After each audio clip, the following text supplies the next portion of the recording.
می‌آییم و این اصول لحظه‌های تظاهرات می‌باشد که اینک مردم چند نفر از اسکران را از داخل تنگ بیرون کردند و مورد لطفوب شدید قرار گرفتند و عین حال دیگر اسکرانی که باید کودتا می‌کردند در داخل تنگ قرار دارند و پلیس نمی‌تواند که مردم را پراکنده سازد و مردم از خشم با وجود آبپاشی و هر گونه تیرکرانی دیگر کوشش‌هایی که پلیس برای پراکنده کردن مردم می‌کند این یکی دیگر را هم بیرون برآوردند.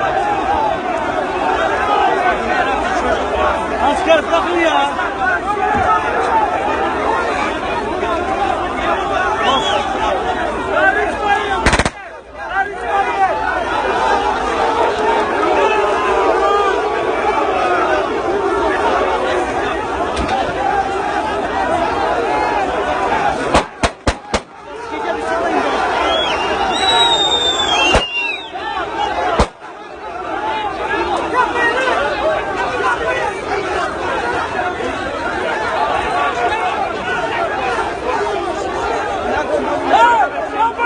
و خاطر پراکنده کردن تظاهراتگران از سلاح استفاده میکند و با آسمان تیربانی دارد.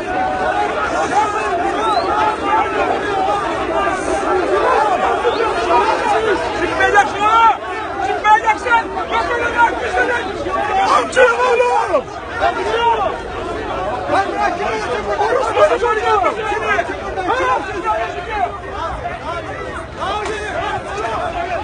Orospu çocuğu kimi dinliyor? Polis de vuruyor! Lan polis de niye vuruyor? Polise bak!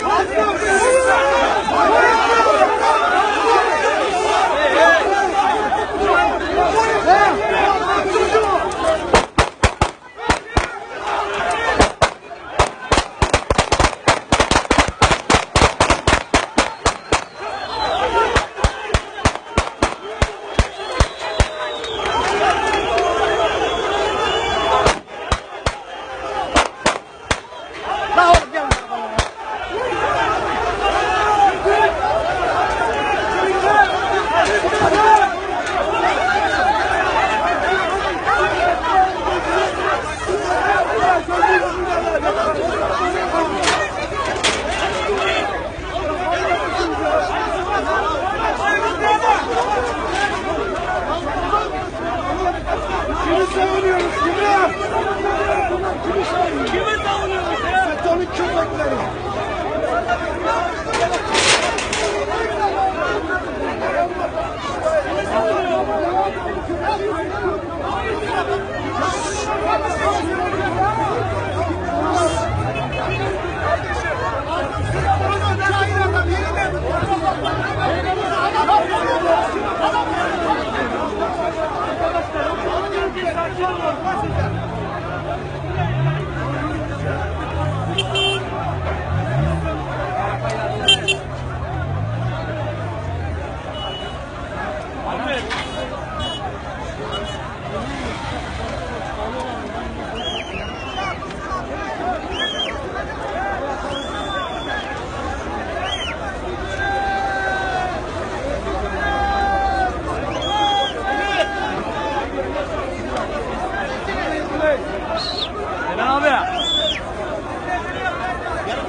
Şey nerede?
Benim oğlum da şeydi.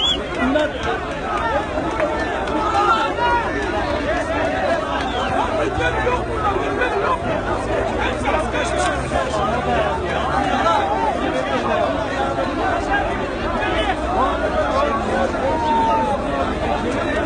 Ya çocukları belki soktular, hadi göreve dediler, aldılar getirdiler.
هموطنان گرامی اینک تفصیلات بیشتر رو از سامانه پیامه دریافتم.